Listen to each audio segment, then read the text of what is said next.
და გადავიდეთ თევზებზე. თევზებთან საკმაოდ მნიშვნელოვანი პერიოდი მიდის სხვათა შორის, აი ფინანსური თვალსაზრისითაც, პარტნიორულ ურთიერთობებში, საკუთარი თავის ესე ვთქვათ, გაცნობის მხრივ, საკუთარ თავთან კომუნიკაციის მხრივ, ეს კი არის ძალიან მნიშვნელოვანი თევზებისთვის. ჰარმონიული პერიოდი არის ფინანსურად, საკმაოდ დიდი შემოსავალი შეგიძლიათ რომ მიიღოთ, თუმცა აქაც სატურნი არის ამავდროულად ვერჩი და ისიც უნდა გავითვალისწინოთ, რომ თითოეულ თეთრს რაღაცნაირად დაგაფასებინებთ თევზებს.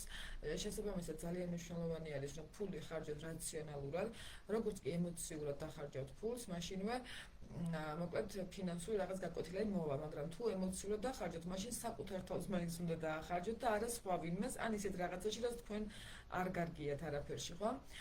თუ მაინც და მაინც მოკლედ ფინანსების დახარჯვა მოგინდებათ, საკუთარ თავს დაახარჯეთ, უფრო მეტი მოგივათ ამ შემთხვევაში კარმულად, ან ნათელ კარმას გამოიმუშავოთ ფინანსურად, ვიდრე იმ შემთხვევაში თუ სხვაზე, ან თქვენთვის არასასიამოვნო რაღაცას დახარჯავთ იმპულსურად, ხო?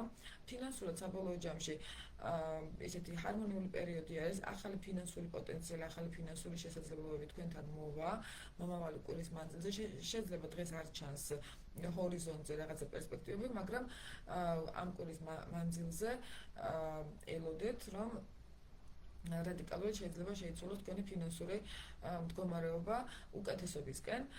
რაც შეეხება პარტნიორულ ურთიერთობებს, პარტნიორულ ურთიერთობებში თქვენთანაც კარმული კანონზომიერება არის თევზებთან. თქვენ როგორც შეიყვარეთ საკუთარი თავი, თქვენ როგორც მიუდექით საკუთარ თავს, ის მოცემულობა გამოვლინდა მთლიანად ანუ პარტნიორისგანაც და შესაბამისად ესეც არის თქვენთვის აი რაღაც მომენტში გაკვეთილი შეიძლება ვთქვათ, რომ სამყარო გაჩვენებთ თქვენ როგორი მიდგომა საკუთარი თავის მიმართ პარტნიორის გავლით და ეს გაიძულეთ, რომ საკუთარი თავის სიყვარული გაიხსენოთ და რაღაცნაირად გამოგაფხიზნოთ, ხო? ან თქვენი საზღვრები დაიცვათ, თქვენი თავი დაიცვათ, ამიტომ საკუთარი თავის პირველ ადგილას დაყენება, საკუთარი რესურსების, საკუთარი თავისთვის გამოყენება და კიდე რაღაც ახლის შესწავლა მაგალითად, ან პატარ-პატარა გადაადგილებები, კომუნიკაციები ადამიანებთან იქნება ჰარმონიის მომტანი თევზებისთვის და რეალურად ეს მხოლოდ ფინანსურ მხარეს არ ეხება, ხო? ეს ეხება ასევე ჯანმრთელობის მხარესაც. შეგიძლიათ რომ თქვენი ჯანმრთელობა გაიმაგროთ საკუთარ თავზე უბრალოდ ზრუნვით და საკუთარ ემოციურ მდგომარეობაზე, შინაგან მდგომარეობაზე ზრუნვით და ეს ერთ მნიშვნელოვნად მე უკვე მოიტანს ფინანსურ ბალანსსაც.